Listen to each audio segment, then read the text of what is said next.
Hello everyone, welcome back to my last videos regarding the NHL trade deadline. Today, we're looking at the entire Western Conference, looking at what each team did in season. I grade each team, and I give my winners and losers of the Western Conference of the trade deadline. We'll get to all of my details coming up right now.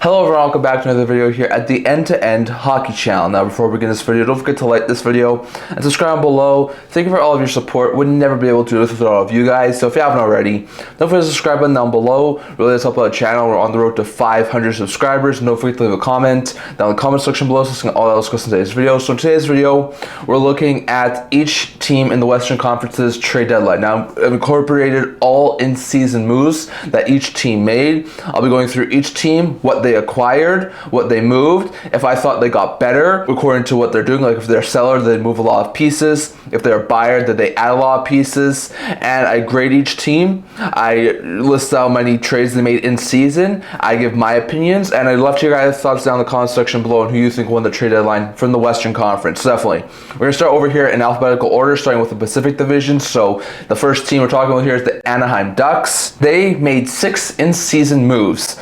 They acquired Justin Bailey from San Jose, prospect Traff from New Jersey, Trouba from the Rangers, Biakabuka from St. Louis, Shillington from the Islanders, Husso from the Red Wings, as well as a 2025 second-round pick, Jets Oilers, and a 2027 second-round pick, that's the Blues. And they moved Pavel Reganda to San Jose, Cam Fowler to St. Louis, Brian Dumoulin to New Jersey, Urho Vaakanainen to New York Rangers, and then they also moved a 2025 fourth-round pick, either the Ducks or the Red Wings, and a 2027 fourth-round pick, which is the Ducks. So a couple of intriguing moves here. The biggest ones they made this year was acquiring Jacob Trouba, moving off of Cam Fowler, and moving off of Brian Dumoulin. Those were the 3 biggest moves that the Ducks made this year in season.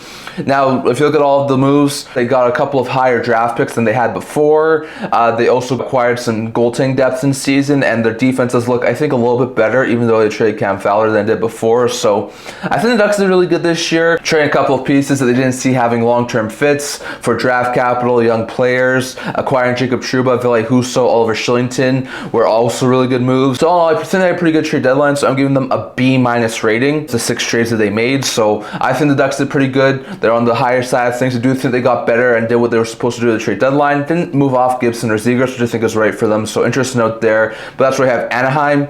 Going over to the Calgary Flames, they made 1 trade in season. They acquired Frost and Farabee from Philadelphia for Kuzmenko, Pelche, a second-round pick in 25 and a 7th-round pick in 28. It was an interesting trade. I'm giving them a C rating. Didn't really do a whole bunch. Now for Flames fans, I think that's really good because I don't think they want too much noise around this team given what they went through the past couple of years, so I think they'd take a rather quiet one. Add Frost and Farabee, those are sort of more buyer moves. They are on the younger side of things, so that could help them longer terms too, so maybe it's a buyer move with a little bit more of an eyes on the future type deal, but still, it's the only move they made. I do think Frost and Farabee helped the Flames this year, and they didn't give up an overabundance to acquire them. So interesting note there, but I'm giving the Flames a C rating for the 1 move they made in season. Next, we went over to Edmonton Oilers. They made 4 in-season moves. The accumulation of it was they acquired Trent Frederic, Max Jones, Jacob Perreault, prospect Peter Hauser, Jake Walman, and Ronnie Attard. In exchange, they moved Carl Berglund, Scott LaChance, Ben Gleason, Noel Hoffenmayer, Max Warner, the Blues 2025 second-round pick, a conditional 2026 first-round pick of the Oilers, and their 2026 fourth-round pick. So all in all, some interesting moves. Like I said, I didn't like the return they gave up for Walman, but I do think he will help that blue line. I think Frederic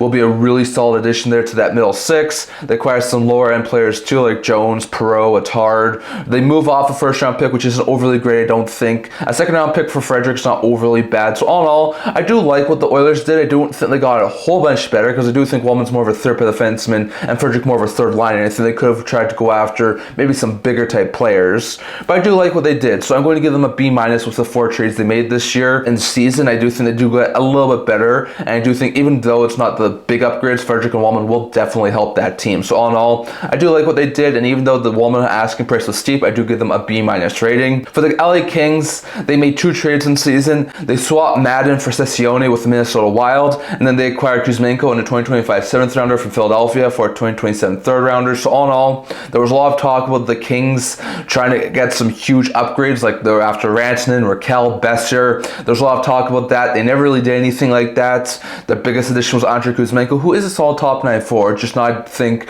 the really big upgrade the Kings were looking for. So I'm giving them a C+ rating with the 2 trades they made. I do think adding some defensive depth in Thessaloniki is decent, and I do think adding Kuzmenko is a decent move there for the Kings. I'm just not sure if it's the big move that this team needed, so I am going to give them a C+ rating for their trade deadline. Now get ready for a big one. We've got the San Jose Sharks. They made 10 in-season trades. They acquired Noah Gregor, Zach Ostapchuk, Patrick Gillies, Carl Berglund, Pablo Reganda, Nikolai Kovalenko, Vinny Desharnais, Timothy Liljegren, Alex Georgiev, the Stars 25 first round pick, the Senators 25 second round pick, the Jets 25 fourth round pick, the Blues 25 fourth round pick, the Avalanche's 25 fifth round pick, a conditional Oilers first round pick in 2026, the Avalanche's second round pick in 2026, and the Panthers fourth round pick in 2026. And in exchange, moved Mikael Granlund, Nico Sturm, Luke Cunnin, Fabian Zetterlund, Justin Bailey, Tristan Robbins, Giovanni Smith, Cody Ceci, Jake Walman, Matthew Benning, Vitek Vanacek, Mackenzie Blackwood, 2025 third round pick that's either the Oilers or the Avalanches, a 2025 fourth round pick, which is the Sharks, 2026 sixth round pick, 2027 fifth round pick, 2027 seventh round pick, and 2028 fifth round pick, all the Sharks.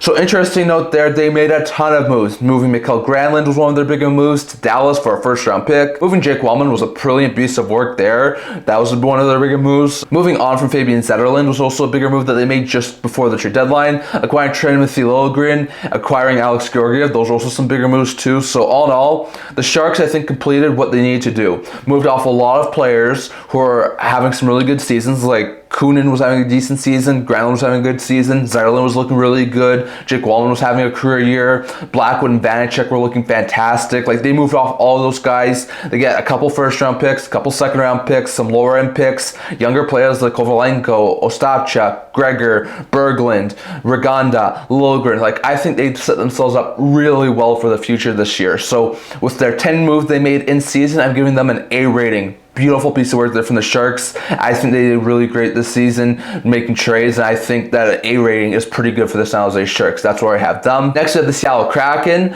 Now, they made 5 in-season trades. They acquired Kakko, Michael Eyssimont, the Toronto Maple Leafs 2025 second-round pick, the Tampa Bay Lightning's 2026 first-round pick, which is conditional, the 2026 seventh-round pick from Jersey, a 2027 second-round pick from Winnipeg, and a 2027 first-round pick from Tampa, which is also conditional. In exchange, they moved Yanni Gourde, Oliver Bjorkstrand, Brendan Tanev, Daniel Sprong, Will Borgen, Kyle Acoin, 2025 third round pick, which was Seattle's, 2025 sixth round pick, which was Seattle's, and 2026 fifth round pick, which was Seattle's. So all in all, I think they did really good. Kakko has been an outstanding addition for the Seattle Kraken. Been fitting in really well on that top 6. Couple that with the fact that they're able to get 2 seconds and 2 first round picks over the next 3 years drafts for moving off of Yanni Gourde, Oliver Bjorkstrand, and Brandon Tanev. I think you consider that a fantastic piece of work there from the Kraken. There was some talk about them moving off McCann, Alexiak. Those guys have term. They didn't need to get moved, so they stayed, which I think was also really good there from the Kraken. So all in all, I'm giving them a B+ rating. I think they hit home really well on the Kakko deal. I think the draft picks they got for Tanev, Bjorkstrand, and Gourde were absolutely outstanding, and I think the Kraken did a really good trade deadline, so I'm giving them a B+ rating. Next, we're going over to the Vancouver Canucks, who also made 5 trades in season. Those 5 trades led them to acquiring Philip Hedl, Drew O'Connor, Marcus Pettersson, Victor Mancini, and a San Jose Sharks 2025 third round pick, while they moved JT Miller, Danton Heinen, Daniel Sprong, Melvin Fernstrom, Carson Soucy, Vinny Desharnais, Eric Brandstrom, Mark Friedman, Jackson Dorrington, and the New York Rangers conditional 2025 first round pick. So all in all, it's a decent in-season moves there for the Canucks. I mean, the bigger trades were them moving off of Miller and acquiring Marcus Pearson. Like, those were the 2 big deals the Canucks made way before the trade deadline, but still, those are some interesting moves. Like, I think Hedl, so long as he can stay healthy, he's going to be a solid second, third line center for a couple of years now for the Canucks. Marcus Pearson, they signed him after they acquired him. Same thing with Drew O'Connor. O'Connor's going to be a solid middle 6 guy. Marcus Pearson, solid top 4 defenseman, but they do move off law of depth. Like, I know they weren't overly fantastic, but Heinen, Sprong can be decent depth forward. forwards.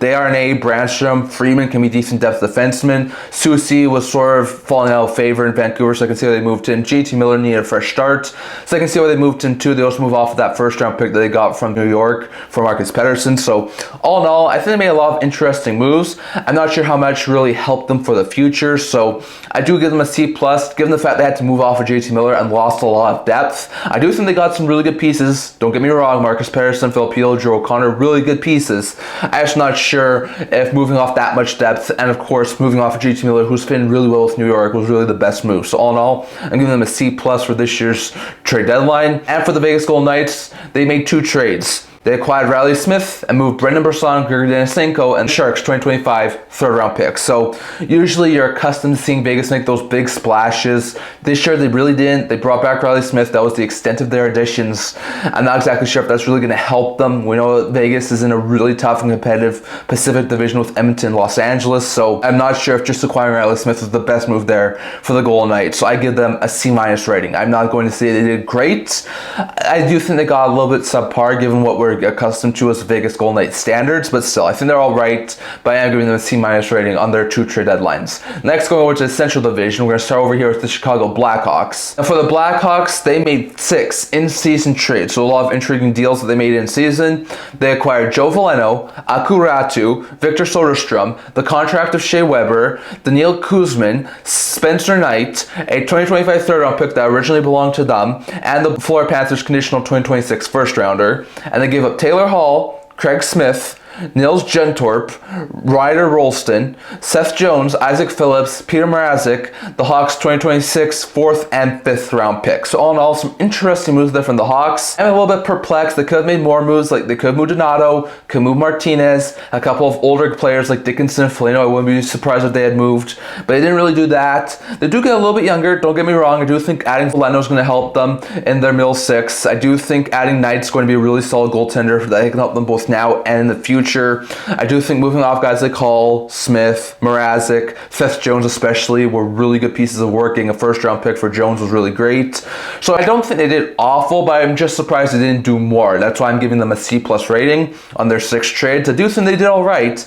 I just don't know if they did as much as I was expecting them to do. And with them being the second lowest team in that conference, I was expecting them to do more. So that's why I had them as a C+ rating for the trade deadline. Next, we go over to the Colorado Avalanche. They made 8 in-season moves. Get ready. It's as long as the list as it sounds like Sharks. The Avalanche acquired Brock Nelson, Charlie Coyle, Martin Necas, Jack Drury, Jimmy Vesey, William Dufour, Ryan Lindgren, Eric Johnson, Hank Kempf, Mackenzie Blackwood, Scott Wedgwood, a 2026 4th rounder from Carolina, 5th rounder from Boston, 7th rounder from New York Rangers, and a 2027 5th rounder from San Jose. And in exchange, they moved Mikko Rantanen, Casey Middlestat, Juuso Parssinen, Andre Pavel, Nikolai Kovalenko, William Zellers, Callum Ritchie, Giovanni Smith, Calvin DeHaan, Oliver Shillington, Alex Georgiev, Justice in Union, a conditional 2025 second rounder, which is New York's, a conditional 2025 second rounder, which is Carolina's, a 2025 fourth rounder, which is also conditional, it's Colorado's, a 2025 fifth rounder, 2025 sixth rounder, both Colorado's, a conditional 2026 first rounder, a 2026 second rounder, both Colorado's,